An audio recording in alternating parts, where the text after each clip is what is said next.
Hello everyone, welcome to UPSC पे चर्चा with विशाल। तो चलिए नेक्स्ट चैप्टर स्टार्ट करते हैं स्पेक्ट्रम का, चैप्टर नंबर 5, जिसमें हम पढ़ेंगे expansion and consolidation British power का भारत के अंदर में।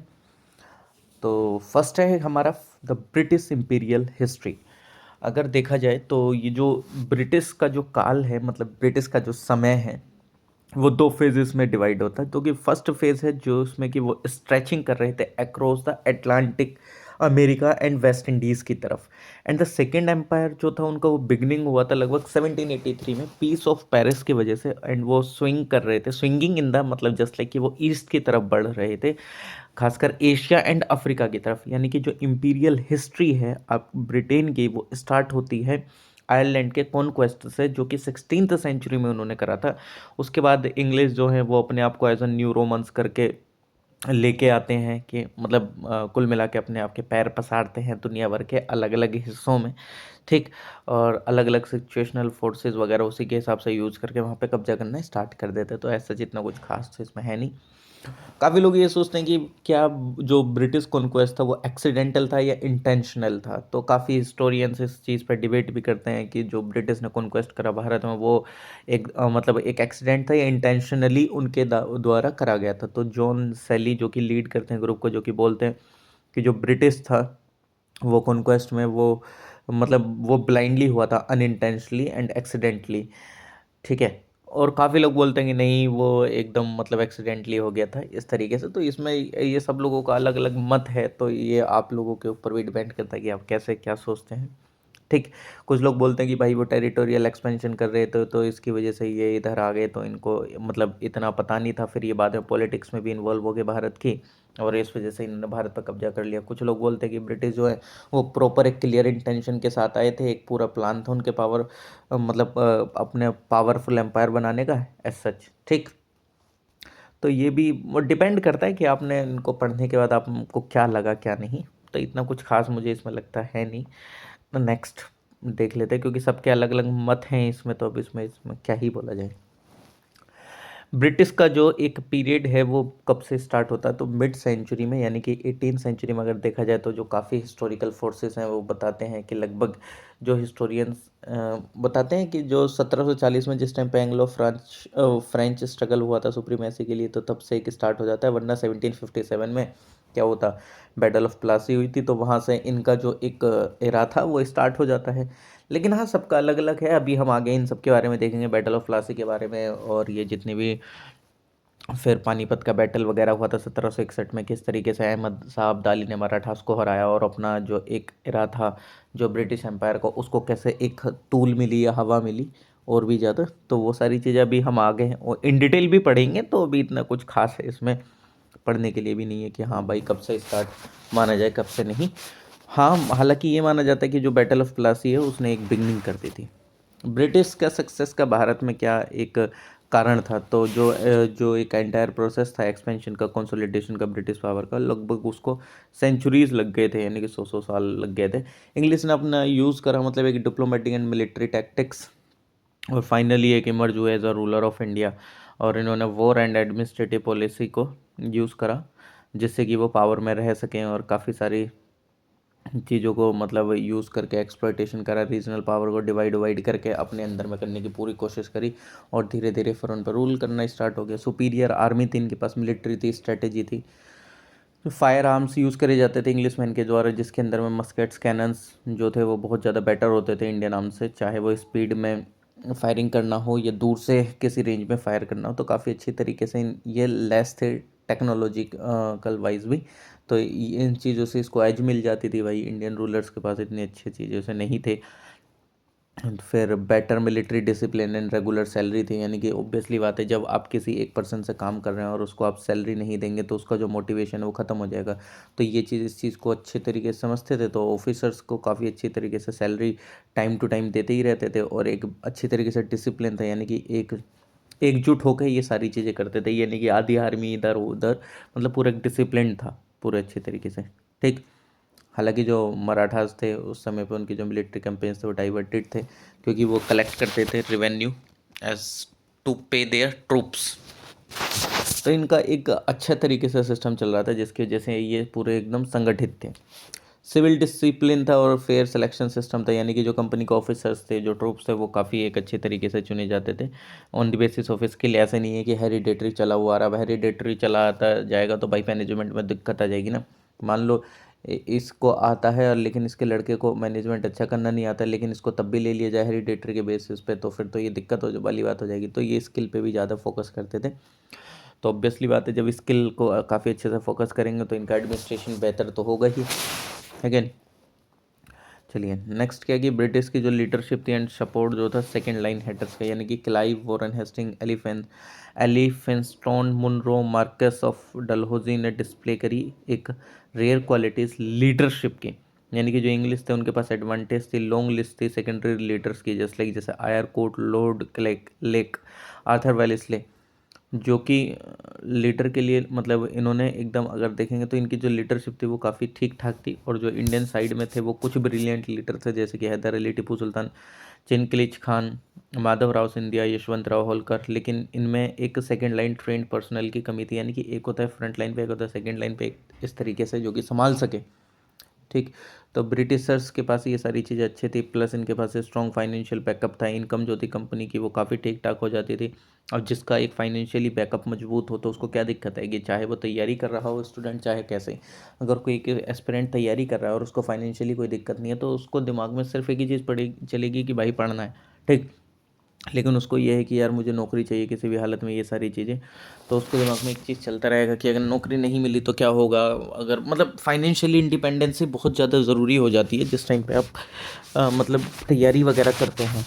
ठीक, तो इसलिए ये कई बार बहुत ज़्यादा नेगेटिव इम्पैक्ट भी कर देती हैं। और जिसके पास फाइनेंशियली बैकअप है तो उसको तो काफ़ी अच्छे से चीज़ें चलेंगी। नेशनलिस्ट प्राइड भी था कि इकोनॉमिकली जो थ्राइविंग ब्रिटिश पीपल थे बिलीव करते थे एक मटेरियल एडवांसमेंट में, उनको प्राइड था अपनी नेशनल ग्लोरी पे। ठीक है, तो और ये जो एक मटेरियलिस्टिक विज़न था इंडियंस के बीच में वो कहीं ना कहीं थोड़ा सा आपको कमी देखने को मिल रहा था, तो इस वजह से ये भी मतलब और ज़्यादा सक्सेस हुए।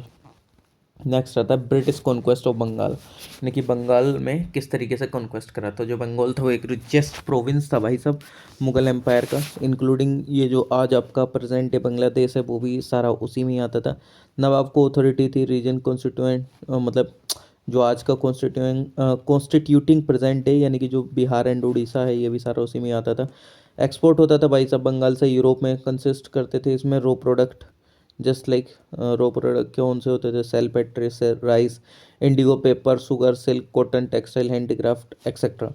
ये जो इंग्लिश ईस्ट इंडिया कंपनी थे उनका वाइटल कमर्शियल इंटरेस्ट था ट्रेडिंग में बंगाल में। नियरली लगभग 60% जो ब्रिटिश इंपोर्ट था वो एशिया कंसिस्टेड गुड प्रोडक्ट होता था, जो कि कहाँ से होता था, बंगाल से। ओके, लगभग 1630 के आसपास जो रेगुलर कॉन्टैक्ट था ब्रिटिश का बंगाल के साथ वो कंटिन्यू रहा। और उन्होंने कंटिन्यूड जब तक उन्होंने एक इस्टेब्लिश ना कर ली फैक्ट्रीज बालासोर, हुगली, काशी बाजार, पटना, ढाका में। ओके, एक सेकंड रुकिए। अब इसके बाद क्या होता है कि जो कंपनी तो इस्टेब्लिश हो गई है, ठीक। लगभग 1690 में जो फाउंडेशन होती है कलकत्ता की इंग्लिश कंपनी के द्वारा कंप्लीट प्रोसेस कर दिया जाता है। इंग्लिश कमर्शियल सेटलमेंट होता है बंगाल में। जो कंपनी है वो पेड करती है पैसा कितना, 3000 रुपये पर एनम मुगल एम्परर का, जो कि उनको अलाउ कर देते हैं ट्रेड करने के लिए फ्रीली बंगाल में। और जो कंपनी है वो एक्सपोर्ट करती है लगभग बंगाल से लगभग 50,000 पाउंड पर एनम से भी ज़्यादा तक का। 1700 में मुर्शिद कुली खान जो है वो एक दीवान बनते हैं बंगाल के एंड रूल करते हैं अपने मरने तक 1727 में। और इनको सक्सीड करा जाता है इनके सन इन लॉ सुजाउद्दीन के द्वारा, जो कि रूल करते हैं 1739 तक। उनके बाद क्या होता है लगभग आफ्टर अ ईयर 1739-40 में जो सरफराज खान है जो कि एक इनकेपेबल बेटे थे मुर्शिद कुली खान के, वो रूलर बन जाते हैं और उनको मार दिया जाता है अलीवर्दीन खान के द्वारा। अलीवर्दी खान जो कि रूल करते हैं 1756 तक और support and also supported stop paying tribute to the Mughal emperor. और इनके रूल में ही जो बंगाल है वो एक अनप्रेसिडेंटेड प्रोग्रेस करता है, मतलब ठीक ठाक से तो नहीं होता है बट हाँ ठीक है। और इन सब फैक्टर्स की वजह से जो बंगाल है वो प्रोस्पेरस फॉर इंस्टांस और बाकी जो रेस्ट इंडिया है वो डिस्टर्ब कर दिया जाता है। इंटर बॉर्डर डिस्प्यूट की वजह से, जैसे like Maratha invasion, Jat revolt, external invasion होता है, नादिर शाह, अहमद शाह अब्दाली, इन सब की वजह से जो काफ़ी ज़्यादा इंटरनली चीज़ें डिस्टर्ब होने लगती हैं। तो जो रीज़न है बंगाल का, वो फॉर्चुनेट इनफ था कि वो एस्केप कर सके इन सब चैलेंजेस को। लेकिन जो पॉपुलेशन थी कोलकाता की वो बढ़ चुकी थी, 15,000 थी 1706 में, तो 1 लाख हो गई थी 1750 में। और जो बाकी अदर सिटीज थी, टैक्का, मुर्शिदाबाद, ये भी काफ़ी ज़्यादा हाईली पॉपुलस हो गए थे। ऑलमोस्ट जितने भी गवर्नर थे बंगाल के, वो स्ट्रांगली रिसेंट कर रहे थे स्पेशल प्रिविलेजेस को, जो कि इंग्लिश कंपनी के द्वारा दिए जा रहे थे। और इसकी वजह से काफ़ी ज़्यादा यूज लॉस भी हुआ था। जो फ्रिक्शन था English commercial interest and Bengal government के बीच में, वो था कॉन्फ्लिक्ट दोनों के बीच में, जो कि हुई थी 1757 से 1765 के बीच में। पावर जो ग्रेजुअली ट्रांसफ़र हो रही थी नवाब बंगाल से ब्रिटिश को, ठीक। अलीवर्दी खान एंड इंग्लिश, 1741 में जो अलीवर्दी खान है वो डेप्यूटी गवर्नर होते हैं बिहार के, वो मार देते हैं नवाब ऑफ बंगाल को, जो कि सरफराज खान को, एक बैटल में, और सर्टिफाई करते हैं अपने आप को एक new position as the new subedar of Bengal. आप एक नया, मतलब अगर देखें तो एक मोटा पैसा देके मुगल एम्परर को, मोहम्मद शाह को। अलीवर्दी खान रूल करते हैं लगभग 15 साल, ड्यूरिंग विच ये फोर्ट मतलब लड़ाई करते हैं मराठास के साथ। जो इंग्लिश हैं वो खुद एडवांटेज लेते हैं मराठा के इनकर्जन का बंगाल में, ऑब्टेन करके परमिशन नवाब से, ठीक, to dig a ditch and thrown up an entrenchment around their settlement of Fort William. Okay. बाद में क्या होता है कि जो अलीवर्दी खान है apprehension were drawn to the Carnatic region, जहाँ पर यूरोपियन कंपनी जो थी वो स्पर्ड करती हैं सारी पावर को, और रियलाइज़ करती हैं कि, और मतलब he was urge to expel the Europeans from Bengal. Alivardi Khan जो है वो कार्नेटिक रीजन में जाते हैं जहाँ पे यूरोपियन कंपनीज से, वो बोलते हैं कि हाँ इन सबको हटा दो भाई बंगाल उंगल से। बट उनकी जो मृत्यु हो जाती है 1756 में, और उनको सक्सीड करते हैं इनके ग्रैंड सन सिराजुद्दौला, जो कि बेटे होते हैं अलीवर्दी खान की यंगेस्ट डॉटर के। चैलेंजेस क्या थे सिराजुद्दौला के सामने? एक यूथ जो कि अपने 20th ईयर में था। सिराज इनहेरिटेड करते हैं काफ़ी सारे ट्रैवल को, उनके ग्रैंडफादर ने जो करे थे। ये उनकी जो राइवलरी होती है अपने कजिन से भी होती है, जैसे नवाब ऑफ पूर्णिया, शौकत जंग एक हॉस्टाइल आंट थी इनका, सिटी बेगम एक चाइल्डलेस विडो थे, एक रेबिलियस कमांडर थे आर्मी के, मीर जाफ़र हस्बैंड थे जो कि अलीवर्दी खान के सिस्टर के, और अलाम हिंदू सब्जेक्ट पॉपुलेशन वगैरह। मतलब ये काफ़ी ज़्यादा चीज़ें इनको झेलनी पड़ रही थी। और डोमिनेंट ग्रुप था इनके कोर्ट में, जिसमें कि कॉम्प्रोमाइज़ यानी कि कौन कौन लोग थे? जगत सेठ थे, ओमी चंद थे, राय बल्लभ राय दुर्लभ और अदर्स जो कि अपोज करते थे इनको। लेकिन इंटरनल राइवल्स ने ऐड करा क्या? Threat to Siraj position. Obviously बात है इनकी गद्दी को 24 घंटे खतरा था, क्योंकि सब चाहते थे गद्दी हाथ आना, ये सब करके। ओके। और ऑब्वियसली बात है इंग्लिश कंपनी से तो था ही इनको खतरा, एंड इनको इतना ज़्यादा एक्सपीरियंस वगैरह चीज़ों का था नहीं, तो ये इनसिक्योर फील करते थे। और जिसने प्रमोट करा इनको कि वो इस तरीके से एक्ट करें, एक काउंटर प्रोडक्टिव चीज़ें हुई, और ये हरा देते हैं शौकत जंग को। और ही defeated Shaukat Jang and killed him in a battle, उसको मार देते हैं। Divested Ghasiti Begum of a treasurer and secured her, और डिसमिस करते हैं मीर जाफ़र को अपॉइंट करने से, और मीर मदन को एक तरीके से appointing Mir Madan in his place, मतलब मीर जाफ़र को डिसमिस करके अपॉइंट करने से, तो वो मीर मदन को मतलब क्या करते हैं, अपॉइंट करते हैं। एक कश्मीरी ऑफिसर था मोहन लाल, वो भी अपॉइंट करा जाता है एज द ओवरऑल एडमिनिस्ट्रेटर, और वो एक्ट करता है इनका एक प्राइम मिनिस्टर की तरह। बैटल ऑफ प्लासी होती है।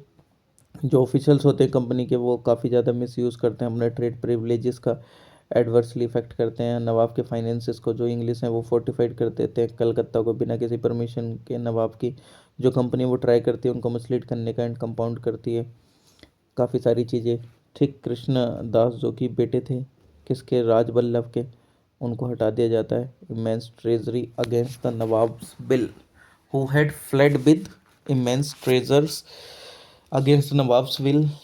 और जो कंपनी होती है on its part suspected that की जो सिराज है वो ड्रास्टिकली रिड्यूस कर अपना ट्रेड प्रिविलेजेस को, in conclusion with the French in Bengal. और जिस टाइम पे सिराज अटैक करते हैं, सीज करते हैं इंग्लिश फोर्ट को कलकत्ता पे, it brought their hostility in to the open. Okay.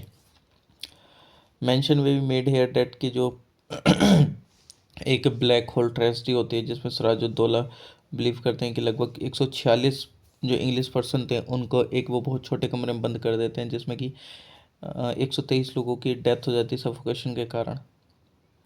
हालांकि ये जो हिस्टोरियंस हैं वो इस हिस्टोरी पे बिलीव नहीं करते। ठीक। जो बैटल था, यानी कि ये जो बैटल ऑफ प्लासी है, तो जो अराइवल था स्ट्रॉन्ग फोर्स का under the command of Robert Clive, यानी कि रॉबर्ट क्लाइव के अंडर में जो फोर्स हैं वो आती है कलकत्ता मद्रास से। स्ट्रेंथन होता है इंग्लिश की पोजीशन बंगाल में यहीं से ही। और जो क्लाइव है वो एक फोर्स करते हैं एक सीक्रेट अलायंस किसके साथ, ट्रेटर्स के साथ, नवाब के, जस्ट लाइक जैसे मीर जाफर, राय दुर्लभ और जगत सेठ को एक साथ मिला के। और जगत सेठ एक इन्फ्लुएंसर बैंकर भी थे बंगाल के, और ओमीचंद, इन सबको अपने साथ मिला लेते हैं एक तरीके से। और इस डील में मीर जाफर को एक नवाब बनाने का बोला जाता है, और जिसमें कि ऑब्वियसली बात है जब इनको नवाब बनाएंगे तो ये इंग्लिश को हेल्प करेंगे। ठीक। तो ये जो सीक्रेट अलायंस था कंपनी का कॉन्स्पिरेटर्स के साथ, तो वो स्ट्रेंथन कर देते हैं इंग्लिश की पोजीशन को। और जो इंग्लिश की विक्ट्री होती है बैटल ऑफ प्लासी में 23 जून 1757 में, और वो डिसाइड करते हैं before the battle was even fort. मतलब ऑब्वियसली बात है ये लड़ने से पहले ही जीत गए थे एक तरीके से, जब सारे लोग ही उन्हीं के अंडर में हैं तो। ठीक। ड्यू टू द कॉन्स्पिरेसी, जो नवाब के जो ऑफिशियल्स थे, जो 50,000 स्ट्रॉन्ग फोर्सेस थे सिराज की, वो डिफीट होती है हैंडफुल क्लाइव फोर्स के द्वारा। जो सिराजुद्दौला थे वो कैप्चर कर लिए जाते हैं, मर्डर कर दिए जाते हैं मीर जाफर के सन के द्वारा, जो कि मिरान थे। जो बैटल ऑफ प्लासी है वो ऑब्वियसली बात है इंग्लिश की जो पोजीशन है उसको और ज़्यादा स्ट्रॉन्ग करती है, और यहाँ से ही मोनोपलाइजेशन वगैरह सारी चीज़ें स्टार्ट हो जाती हैं, ट्रेड वगैरह की, ट्रेड एंड कॉमर्स की बंगाल में। सिग्निफिकेंस क्या भाई सब बैटल ऑफ प्लासी का अगर देखा जाए तो, इस विक्ट्री के बाद जो मीर जाफर थे वो कौन बनते हैं, नवाब ऑफ बंगाल, और उनको large sum of money plus zamindari दी जाती है 24 परगनास की इंग्लिश के। जो बैटल ऑफ प्लासी उसका पॉलिटिकल सिग्निफिकेंस आपको देखने को मिलता है, एक पॉलिटिकल सिग्निफिकेंस और एक फाउंडेशन रखी जाती है ब्रिटिश एम्पायर के भारत में। और इसी को बताया जाता है कि ये क्या है, ये स्टार्टिंग पॉइंट है ब्रिटिश रूल का भारत में। और अगर इसमें देखा जाए तो जो मेन राइवल्स है जो फ्रांस थे वो भी ऑब्वियसली बात है अब इनके सामने क्या ही कुछ कर पाएंगे, और इनको काफ़ी ज़्यादा टेरिटरी मिल जाती है, प्रॉपरली उसको मेंटेन करते हैं, इक्विप्ड करते हैं अपने मिलिट्री फोर्सेस को, और ठीक ठाक पावर आ गई है हाथ में, तो गवर्नमेंट में भी पूरा फेरबदल करते हैं ये। ठीक। जो भी इनके हिसाब से रहता था उसको नवाब बनाएंगे, जो भी नहीं रहेगा तो उसको क्या ही करेंगे नवाब बना के ही। ठीक। तो जितने भी नवाब थे अब तो इनके ऊपर सारे मतलब क्या हो गए थे, डिपेंडेंट हो गए थे, जैसे ही चाहेंगे वैसे ही होगा। और जो सॉवरेनिटी थी इंग्लिश की कोलकाता में वो रिकॉग्नाइज करेगी, और जो इंग्लिश जो थे वो एक अपना रेसिडेंस बना देते हैं एक नवाब के कोर्ट में।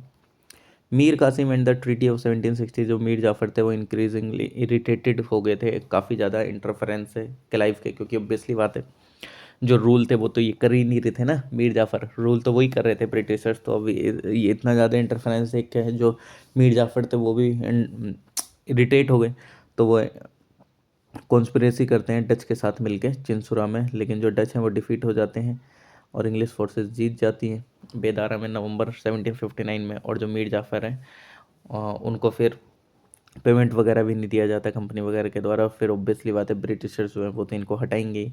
और जो मिरान थे जो कि सन थे जाफ़र के वो मर जाते हैं, और फिर ये स्टार्ट हो जाती है लड़ाई नवाबशिप के लिए बंगाल में मीर कासिम में, और जो सन इन लॉ थे मीर जाफ़र के एंड मिरान के जो बेटे थे, तो बनी स्टार्ट जो कि न्यू गवर्नर थे बंगाल की वंस स्टार्ट, जो कि न्यू गवर्नर थे किसके कलकत्ता के, वो एग्री करते हैं, वो सपोर्ट करते हैं मीर कासिम का क्लेम आफ्टर ए ट्रीटी क्या होती है, मीर कासिम और कंपनी के बीच में एक ट्रीटी होती है 1760 में, जिसकी मेन फीचर होते हैं कि जो मीर कासिम है वह एग्री करेगा कि वो सेसीड करेगा कंपनी को, और जो डिस्ट्रिक्ट है कौन कौन से, बुर्दमान के, मिदनापुर के, चिटागोंग के, ये सारे देने पड़ेंगे। जो कंपनी है वो आधा शेयर लेगी चुनाम ट्रेड में सिलहेट के। मीर कासिम जो है वो एग्री हुए to pay off the outstanding dues to the company, जितने भी ड्यूज वगैरह चल रहे हैं वो सारे ड्यू देंगे कंपनी को।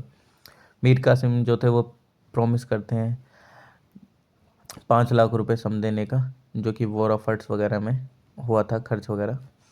एग्री करते हैं मीर कासिम के जो एनिमीज़ थे वो कंपनी के एनिमीज़ होंगे और जो फ्रेंड होंगे वो कंपनी के फ्रेंड होंगे। ये एग्री करा जाता है कि जो टेनेंट्स थे नवाब टेरिटरी के, उनको अलाउड नहीं करा जाएगा सेटल करने के लिए कंपनी एंड अलग जगह पे सच।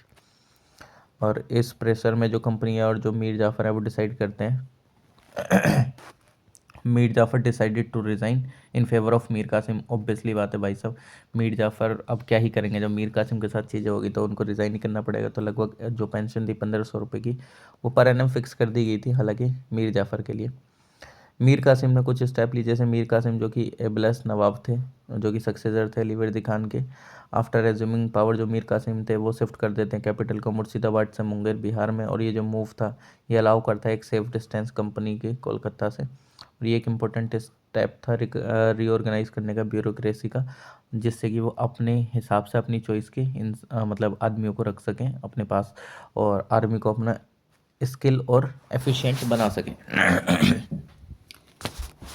ओके फिर होती है बैटल ऑफ बक्सर। जो कंपनी है वो क्या करती है, जो मीर कासिम है एक आइडियल पपट थे उनके लिए, ऑब्वियसली बात है जैसा वो चाह रहे थे वैसे ही हो रहे थे। लेकिन जो मीर कासिम है बिलाइड the expectation of the company, यानी कि ऑब्वियसली बात है बीच में थोड़ा बहुत इतनी ज़्यादा एक्सपेक्टेशन रख ली थी ब्रिटिशर्स ने भी, अब बहुत ज़्यादा फुलफिल नहीं हो पा रही होंगी तो फिर उनको फिर गुस्सा आएगा।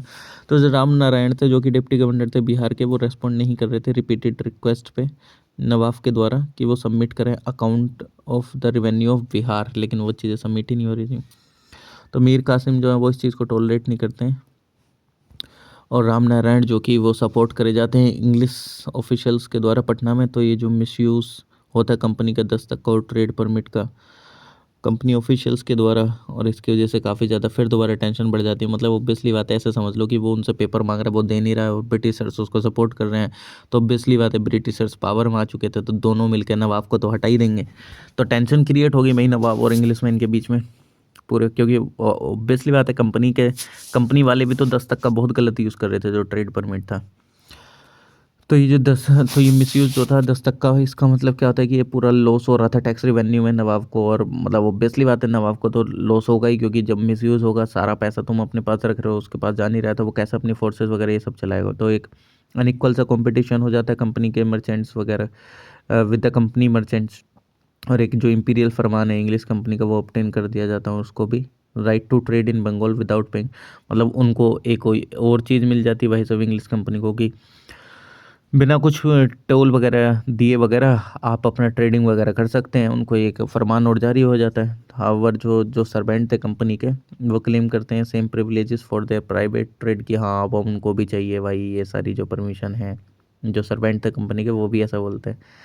जो कंपनी सर्वेंट थे वो भी दस्तक को सोल्ड कर देते हैं इंडियन मर्चेंट को फॉर अ कमीशन कि चलो तुम हमसे परमिशन लो। मतलब कुल मिला के उनको परमिशन दे दिया, उनसे पैसा लेंगे और खुद भी रखेंगे, ऐसे वाली चीज़ एक लूप होल बना लिया। अंततः फंसेगा कौन, जो एक गरीब इंसान है जो नीचे कमा रहा है। ठीक, duty free trade simple. Mister Qasim ने डिसाइड करा कि वो एबोलिश कर देंगे ड्यूटीज ऑल टुगेदर, और ब्रिटिश ने प्रोटेस्ट करा इसके खिलाफ। और मतलब बहुत सारी दिक्कतें आनी स्टार्ट हो ही जाएंगी जब कोई भी तुम प्रोटेस्ट कर दोगे ब्रिटिशर्स के खिलाफ। तो जो नवाब कंपनी था और टसल था वो मतलब काफ़ी ज़्यादा बढ़ने लगा था और वॉर वगैरह लाइक सिचुएशन आ गई इंग्लिशमैन और मीर कासिम के बीच में। ठीक, 1763 में मीर कासिम को इसलिए बेकार लग रही थी चीज़ें क्योंकि यार उसको रिवेन्यू नहीं आ रहा है, तुम सारा खा जा रहे हो। और जो इंग्लिश थे वो अपनी विक्ट्री पा ही रहे थे भाई अलग अलग बैटल में, चाहे वो कटवा हो, मुर्शिदाबाद हो, गिरिया हो, सूटी हो, मुंगेर हो। मीर कासिम को हटा दिया जाता है फिर, और जब मीर कासिम हटा दिए जाते हैं तो वो बेचारे अवध भाग जाते हैं और वहाँ पे कॉन्फेडरेसी फॉर्म करते हैं नवाब ऑफ अवध के साथ, जो कि शुजा-उद-दौला थे और मुगल एम्परर शाह आलम सेकंड के साथ, जिससे कि वो रिकवर कर सके बंगाल को इंग्लिशमैन से। तो फिर बैटल होता है, यानी कि अब क्या होता है, ये जब मीर कासिम उनके साथ अलाइंस फॉर्म कर लेते हैं, किसके साथ, मीर कासिम नवाब ऑफ अवध और शाह आलम सेकंड के साथ। लेकिन इनको डिफीट कर दिया जाता है इंग्लिश फोर्सेस के द्वारा, जो कि किसके अंडर में थी English forces, major Hector Munro के अंदर में। कहाँ पे, बक्सर में 22 अक्टूबर 1764 को लड़ाई होती है और उसमें ये हार जाते हैं। और जो बैटल कैंपेन था वो अगेंस्ट मीर कासिम वो एक शॉर्ट था और डिसिसिव था। जो इम्पोर्टेंस था इस बैटल का वो भी यही है कि कि not only the nawab of Bengal but जो मुगल एम्परर थे इंडिया के वो भी डिफीट हो जाते हैं इंग्लिश से। और ये जो विक्ट्री है ये एक ग्रेट पावर दिखाती है नॉर्थ इंडिया में, किसका, इंग्लिश मैन का, और एक सुप्रीमेसी और बन जाती है इनकी पूरी और ओवर द कंट्री, क्योंकि मुगल एम्पायर भी था जिसको हरा दिया था। और इस बैटल के बाद क्या होता है कि जो मीर जाफर थे जो कि नवाब थे पहले 1763 में, when relation between Mir Qasim the company became strained agreed to hand over the district of Midnapore Burdwan and Chittagong to the English for the maintenance of their army. Okay, English जो है वो भी परमिट कर देते हैं ड्यूटी फ्री ट्रेड बंगाल में, एक्सेप्ट 2% की duty लगेगी सिर्फ सॉल्ट पे। जो डेथ होती है मीर जाफ़र की और माइनर सन नजीमुद्दौला की मीर जाफ़र हिज माइनर सन नजीमुद्दौला को अपॉइंट कर दिया जाता है एज अ नवाब, लेकिन जो रियल पावर है वो एडमिनिस्ट्रेशन की वो नायब सूबेदार के हाथ में होती है, जो कि अपॉइंट करा जाता है और डिसमिस करा जा सकता है इंग्लिश मैन के द्वारा। जो ट्रीटी होती है इलाहाबाद की, जो रॉबर्ट क्लाइव है वो 2 इंपॉर्टेंट ट्रीटी करते हैं इलाहाबाद में जस्ट लाइक इन अगस्त 1765।